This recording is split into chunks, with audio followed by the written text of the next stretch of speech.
Bonjour tout le monde, Zulf Lawen. Heureuse de vous retrouver une nouvelle fois sur ma chaîne YouTube Ma Passion Culinaire. Cela me fait vraiment plaisir de constater que mes efforts fournis pour la traduction de mes vidéos en français soient bien accueillis par mes fidèles abonnés francophones. Je tenais alors à vous remercier pour votre fidélité et vos encouragements qui me poussent vers l'avant pour donner le meilleur de moi-même. Passons à présent à la recette qui s'intitule le gâteau sec algérien Taba. Et avant cela, jetons vite fait un coup d'œil sur les ingrédients, puis la réalisation détaillée de la recette.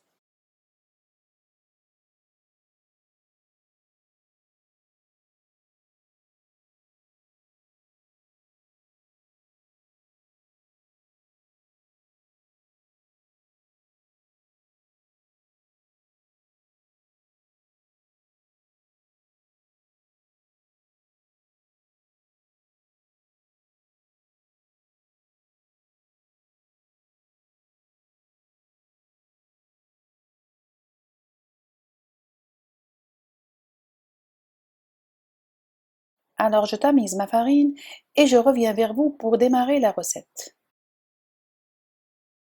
Je verse le sucre dans un récipient, puis les œufs, et je mélange le tout jusqu'à ce que le sucre soit bien fondu. Et bien sûr, pour ceux ou celles qui le souhaitent, on peut se servir d'un robot à pâtisserie pour réaliser la recette. Pour ma part, je préfère me servir de mes mains. En effet, pour une texture adéquate à ma pâte, le toucher est le moyen le plus fiable. Lorsque le sucre a bien fondu, à ce moment-là, je rajoute la matière grasse. La recette authentique de tabac est faite à base d'une mesure d'huile seulement. Mais pour relever le goût, j'ai fait un mélange beurre-huile. J'intègre ensuite à mon mélange le zeste de citron, la vanille, le sel et j'en finis avec la farine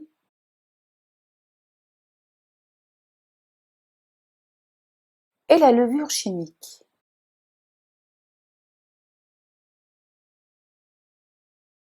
Dans une quantité de 600 g de farine environ, j'ai mis un sachet de levure seulement. L'excès de la levure chimique entraînerait un goût désagréable, donc un seul sachet c'est largement suffisant. D'autant plus que la levure chimique a des effets néfastes sur notre santé. J'intègre ma farine par petites quantités.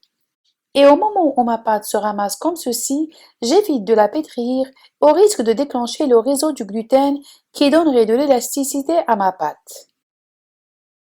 Il est donc vivement recommandé de ne pas trop manipuler la pâte, sinon la texture croquante et la belle forme ne seront pas au rendez-vous. Comme vous voyez, je n'ai pas utilisé toute la quantité de farine prévue, et cela est dû à la marque de la farine qui possède un taux d'absorption qui lui est propre. J'obtiens à la fin une pâte ni trop molle ni trop compacte, une texture juste intermédiaire. Filmer et laisser reposer pendant 1 heure de temps au frigo. Ma pâte finit par durcir au frais à cause du beurre qui a figé, ce qui rendrait l'étalement plus facile. Par contre, le temps de repos serait juste d'un petit quart d'heure si notre pâte ne contenait que de l'huile comme matière grasse. Vous vous demandez pourquoi? Eh bien tout simplement, l'huile ne fige pas au frais. Au contraire, la pâte risque de perdre sa matière grasse après un long repos. Après plus d'1 heure au frais, j'étale ma pâte et je façonne mes gâteaux de tabac. Au fait, tabac signifie en français emporte-pièce. J'étale ma pâte sur une épaisseur d'1,5 cm jusqu'à 2 cm. Et à l'aide d'emporte-pièces de différentes formes, je façonne mes tabacs. Juste une remarque, si l'on parvenait à réaliser une quantité importante de tabac, mieux vaut diviser la pâte en 2 ou 3 parties pour le façonnage. Ainsi, le réseau du gluten n'aura pas le temps de se déclencher lors de la manipulation de la pâte. Et pour la même raison, façonnez les pièces de tabac l'une à côté de l'autre afin d'obtenir le moins de chute possible.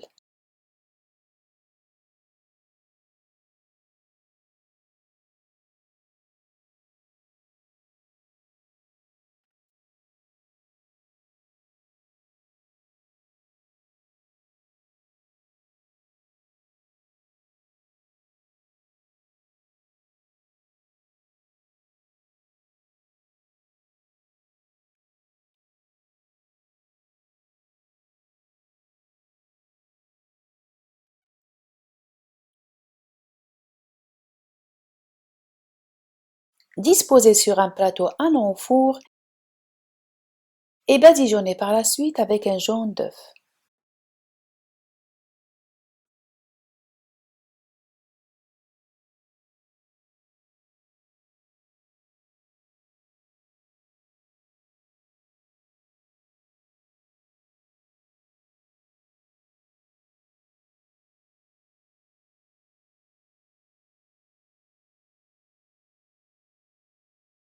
Quant au décor, il se fera selon le goût de chacun.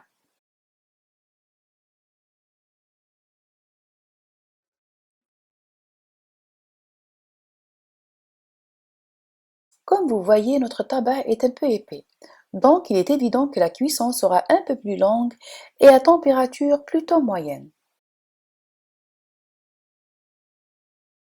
Je l'enfourne à une température de 170 degrés pendant une durée de temps de 20 à 25 minutes. À sa sortie du four, notre tabac doit avoir une jolie couleur dorée.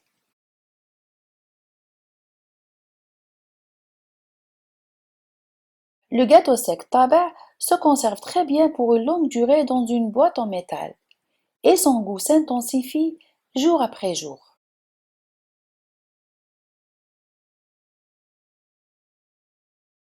Forme et couleur, le goût du citron avec une touche sucrée.